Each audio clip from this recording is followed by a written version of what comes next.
Those four words hit me like a sledgehammer to the chest.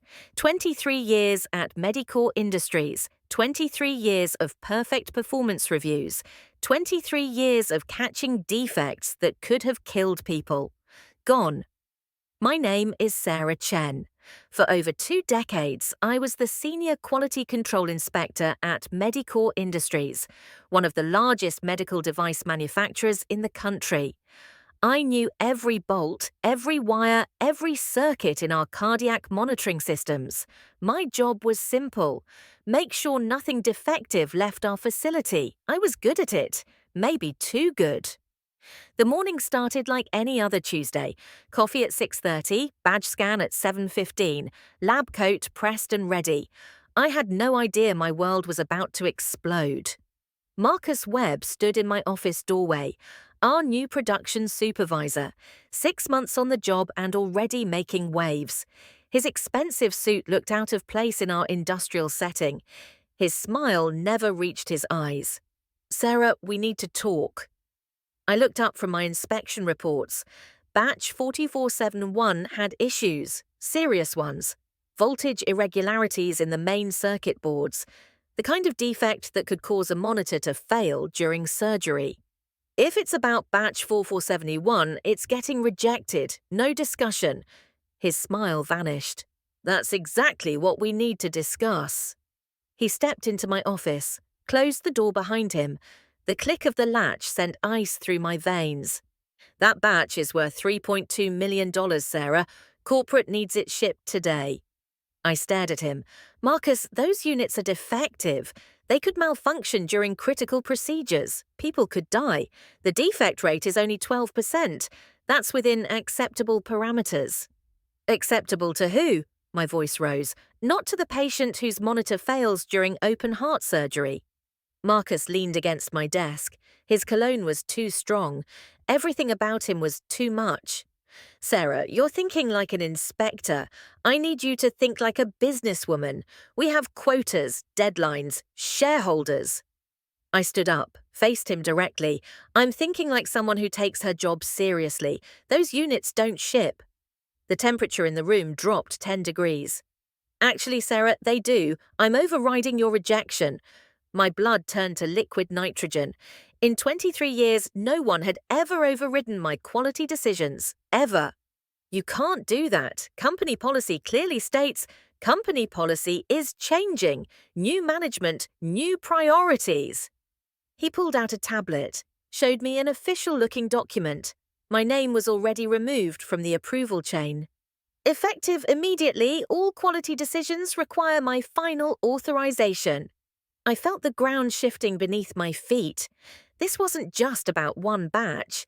This was about everything I'd worked for, everything I believed in. "Marcus, listen to me. I've been doing this job since before you graduated college.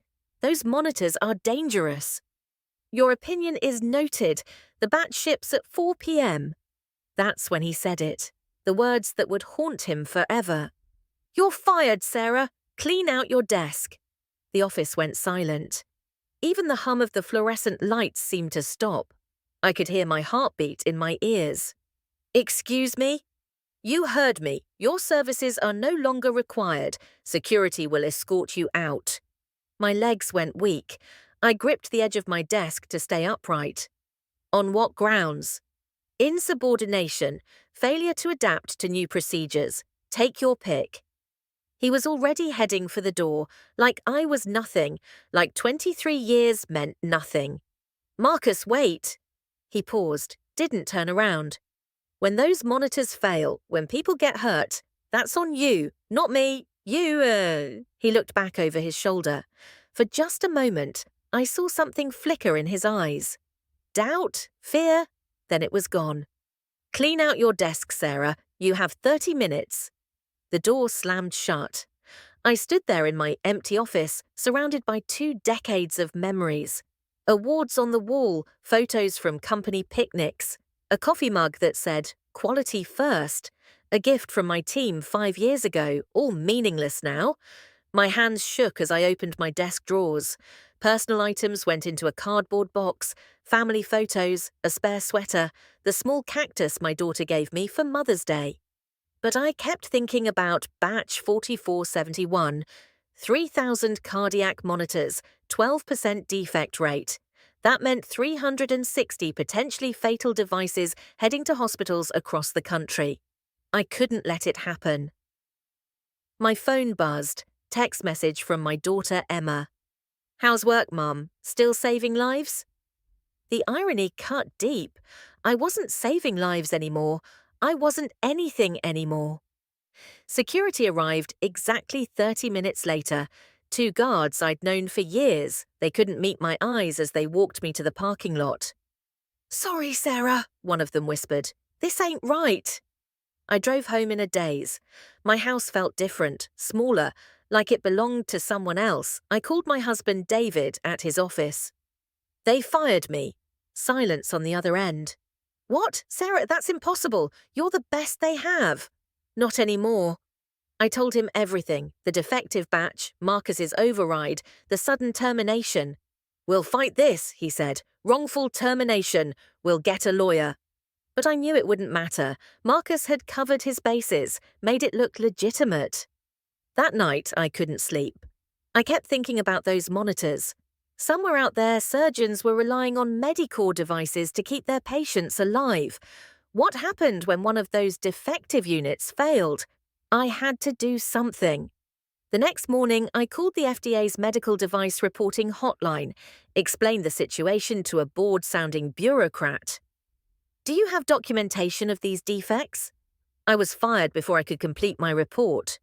"Without proper documentation, we can't initiate an investigation." Click, dial tone. I tried the company's ethics hotline, got transferred 3 times before reaching someone in legal. "Ma'am, if you're no longer employed by Medicore, this isn't really our concern." Dead end after dead end, but I wasn't giving up. 23 years in quality control had taught me patience, persistence, how to find problems others missed. I started researching Marcus Webb's background, his previous jobs, his connections. What I found made my blood boil. Marcus had been hired specifically to cut costs, increase throughput. His bonus was tied directly to production numbers. Quality wasn't even mentioned in his performance metrics. He had no medical device experience, no quality background. He'd spent 5 years in automotive manufacturing, where a defect meant a recall, not a death. I dug deeper, found his LinkedIn profile, his corporate bio. Everything painted the same picture. A numbers guy brought in to squeeze more profit from the system. But that wasn't the worst part. The worst part was what I found in the local business journal, an interview from 2 months ago. "We're streamlining our quality processes," Marcus had said, "eliminating bottlenecks. Some of our legacy procedures are simply too conservative for today's market." Legacy procedures. He was talking about me. I printed the article, added it to a growing file of evidence, not for a lawsuit. I knew that was hopeless. For something else, something bigger. 2 weeks passed. I applied for jobs, but my heart wasn't in it. How could I work in quality control again, knowing what I knew? Knowing that profit mattered more than lives? Then it happened. The call came at 6 a.m. on a Thursday. Emma's voice, panicked and breathless. "Mom, turn on the news. Channel 7, now." I fumbled for the remote. The morning news was just starting. "Breaking news this morning. A medical device malfunction at St. Mary's Hospital has resulted in the death of a 63-year-old patient during routine cardiac surgery."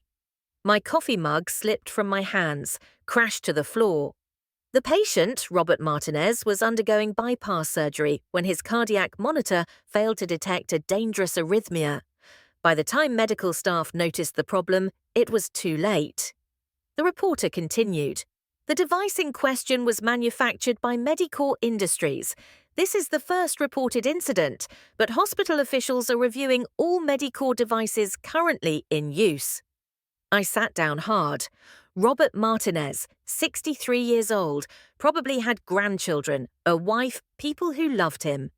Dead because of batch 4471. My phone rang. David calling from work. Sarah, did you see? I saw. This is what you were trying to prevent, isn't it? I couldn't speak. Could barely breathe. Sarah, are you there? He's dead, David. Robert Martinez is dead because I couldn't stop them. No, Sarah, this isn't your fault. You tried to warn them. But it felt like my fault. I should have done more, should have found a way. The news got worse over the next few hours. 2 more incidents, a monitor failure in Dallas, another in Phoenix. Both patients survived, but barely. By afternoon, the story had gone national. CNN picked it up, then Fox News. The Medicor stock price plummeted.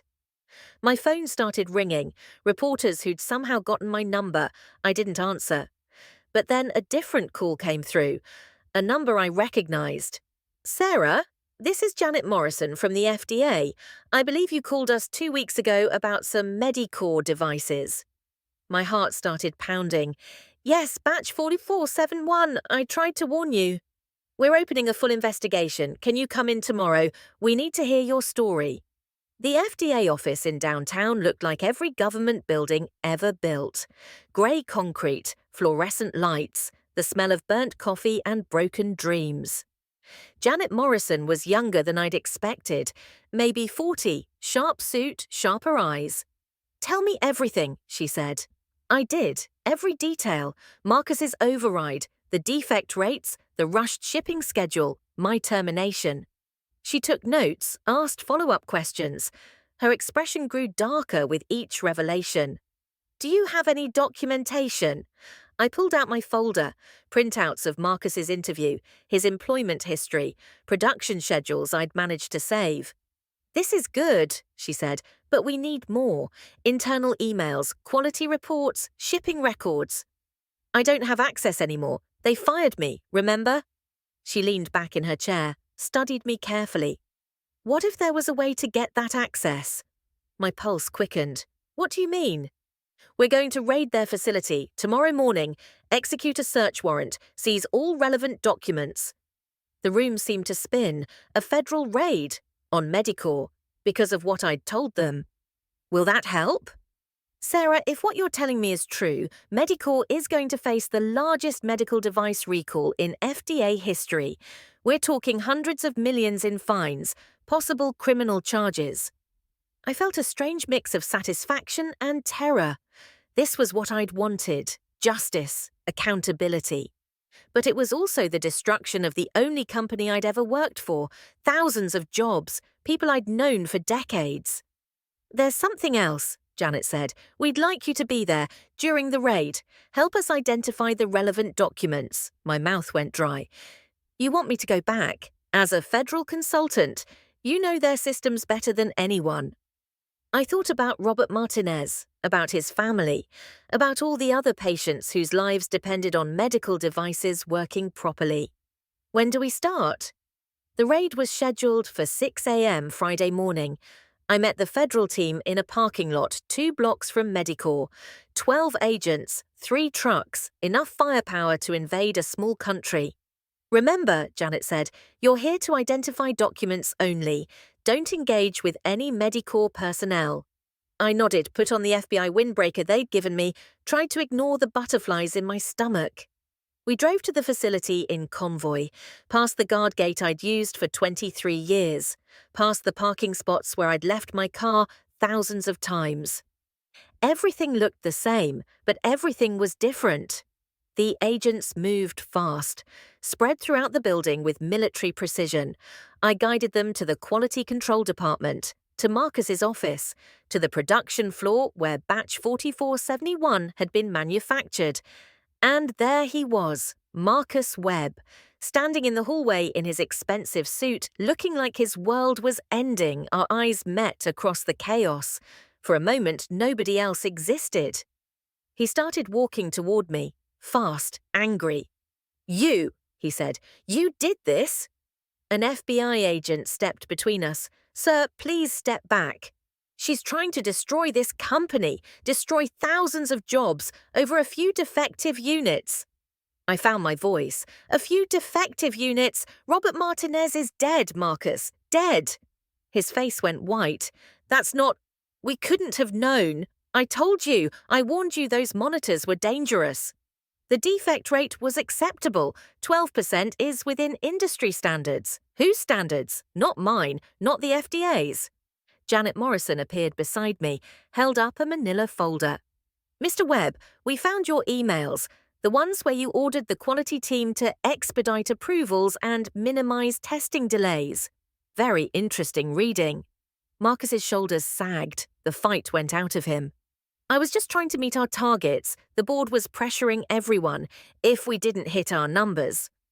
People would lose their jobs, I asked. Is that what you were going to say? He nodded miserably.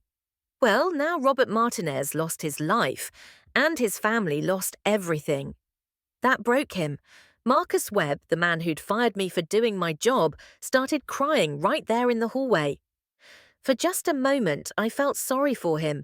He wasn't evil, just weak, scared, willing to compromise everything to save his own skin. But then I thought about Robert Martinez again, about the other patients who'd been put at risk. The sympathy evaporated.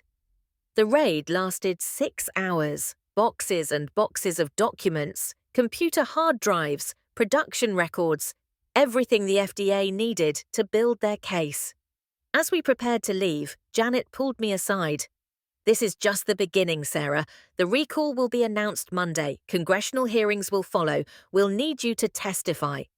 I looked back at the Medicorps building, my home for 23 years, soon to be the center of a national scandal. Will it make a difference? Robert Martinez's family thinks so. They want to meet you. Thank you for coming forward. The recall was announced the following Monday. All Medicorps cardiac monitors manufactured in the past 6 months, over 15,000 units, the largest medical device recall in 5 years. The stock price collapsed, trading was suspended, the CEO resigned. Marcus Webb was arrested on charges of criminal negligence. His mugshot made the front page of the business section. But the real victory came 2 weeks later, a call from Dr. Patricia Valdez at St. Mary's Hospital. Ms. Chen, this is Dr. Valdez. I was Robert Martinez's surgeon. My heart clenched. I'm so sorry for your loss, for what happened. That's not why I'm calling. I wanted to thank you. Thank me? We pulled all our Medicorps monitors after the recall, found 12 defective units. 12.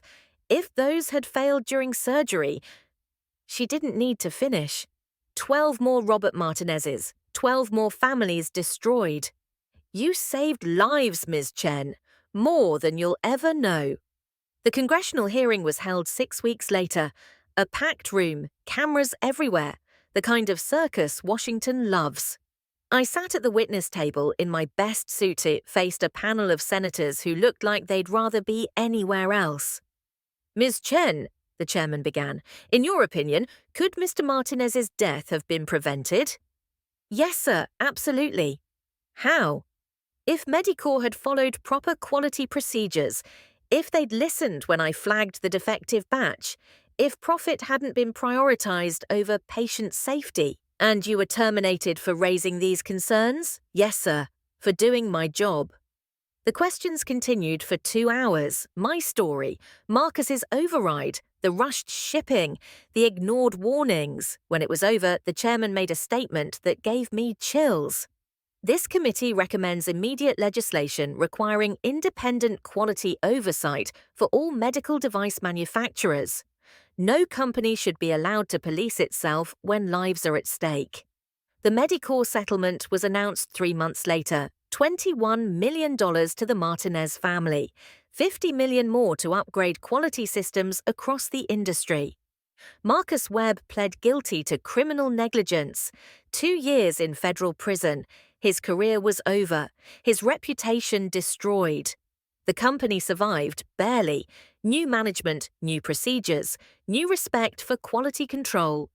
And me? I got offers from a dozen companies. Quality director positions, 6-figure salaries, stock options. But I took a different job, FDA field inspector, government pay, government benefits. the chance to prevent the next Robert Martinez. My first assignment was a surprise visit to a medical device manufacturer in Ohio. Routine inspection, nothing special.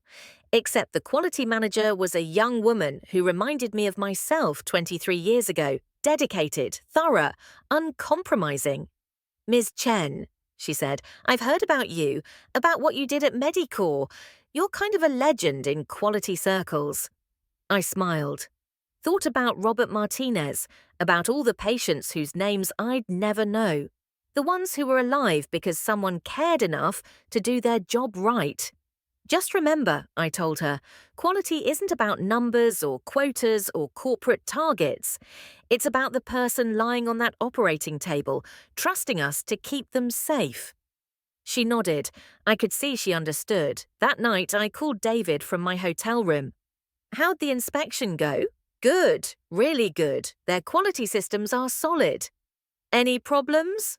I looked out the window at the city lights. Somewhere out there, people were having surgery, depending on medical devices to keep them alive, trusting that someone like me had done their job properly.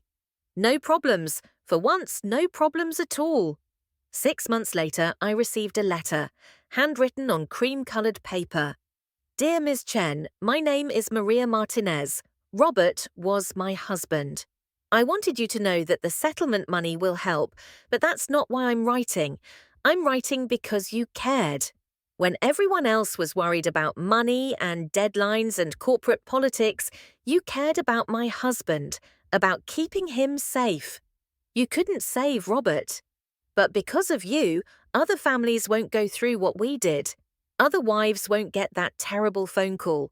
Other children won't lose their fathers. Thank you for being brave. Thank you for speaking up. Thank you for proving that some things matter more than profit. With gratitude, Maria Martinez." I read the letter 3 times. Then I folded it carefully and put it in my desk drawer next to my FDA badge and my quality inspector certification. Some days, the job is thankless. You catch problems nobody sees, prevent disasters that never happen, save lives that never know they were in danger. But every once in a while, you get a letter like Maria's, a reminder of why the work matters. My name is Sarah Chen. I'm a quality control inspector. I make sure nothing defective gets through. It's not glamorous work, but it's important work, and I wouldn't trade it for anything.